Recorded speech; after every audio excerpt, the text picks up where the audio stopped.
Hi, my name is Bill Raymond, and in this eLearning Best Practices video, I'm going to teach you how to use your voice effectively in your training program. I can get pretty stressed when I'm recording my training, and there's a number of reasons for that. Maybe the computer's not working. Maybe I'm just having a hard time keeping on script. Maybe I'm not having the focus. Maybe there's noises in the background. Whatever the case may be. What happens is, as you're getting stressed, the more you're showing that through the training video. As a matter of fact, this particular training video around breathing is a good example of that. I had a number of problems with my computer. And so as I was doing the recording, I was talking like this, and I was almost sounding like a heavy breather over the phone. So every single breath I took, you could hear a little breath. I had to step back and remind myself that these breathing exercises are very important. And one of the best ones that I use is to just breathe in and take a deep breath out. And during that time, what I'm reminding myself is that I need to stay at a cool, calm, even pace. It's not the end of the world if the video doesn't go as well as I hoped, and I can just stop it and start it again. Every time I create a training video, it's usually about 3 to 6 minutes in length. Those 3 to 6 minute videos sometimes just go very quickly. Other times, it can take an hour or even 2 hours. You can imagine that your stress that's going on in your head can also just emote itself through your voice. So always make sure that you're keeping your breathing in check. Have you ever had a conversation with someone and they just start looking around, maybe looking over your shoulder, not paying attention to you anymore? You can make someone that's taking your training feel that way.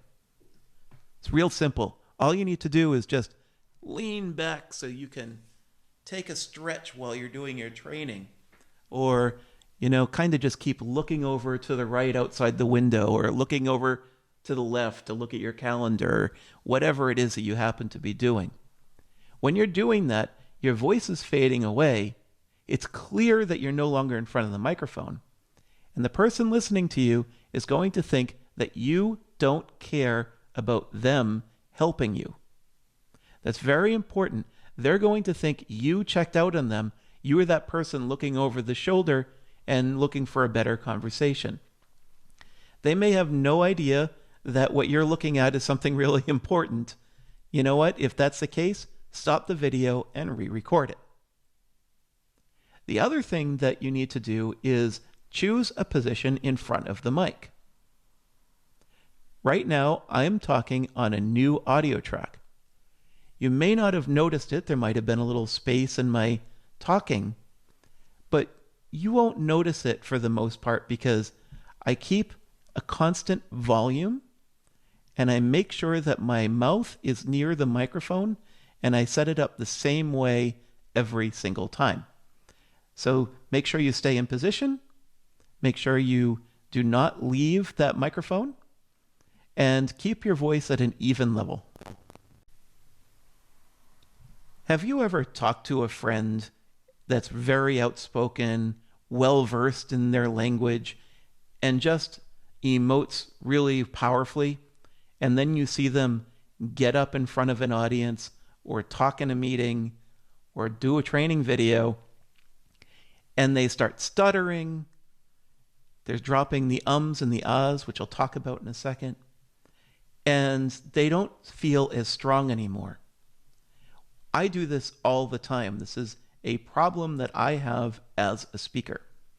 So earlier I mentioned that I take that deep breath in and that deep breath out at the beginning of each one of my videos.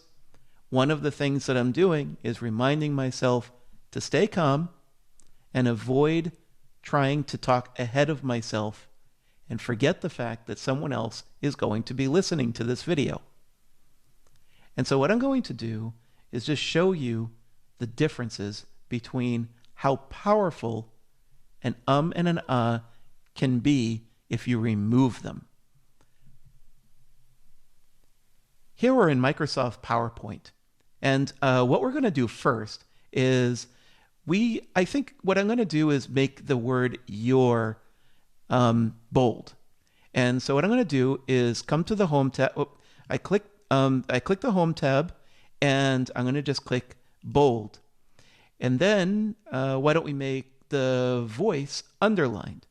So I'll just go ahead and click the underline button, and then you can see here that both your and voice are now okay. That's enough. I got my point across. I was showing how to make text bold and underline in PowerPoint. I'm going to undo this. Now let's do it by avoiding all of that. And you really, a person like myself, have to consciously remind myself all the time not to do that. Here we're in Microsoft PowerPoint. What I want to do is make a statement with this title. I'm going to make the word your bold and the word voice underlined. So I'll double click on the word your.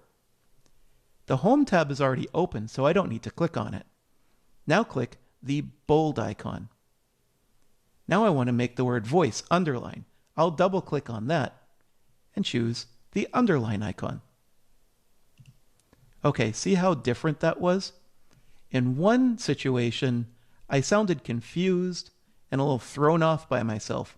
In the other situation, I was very to the point, made sure that the person watching the video understood exactly what I was going to do, and then we just did it. And there was no superfluous words, ums, ahs in between all of that. There was no stuttering. Thank you for watching this video. We would really appreciate it if you pressed the like button. If you have any comments, please feel free to use the comment section.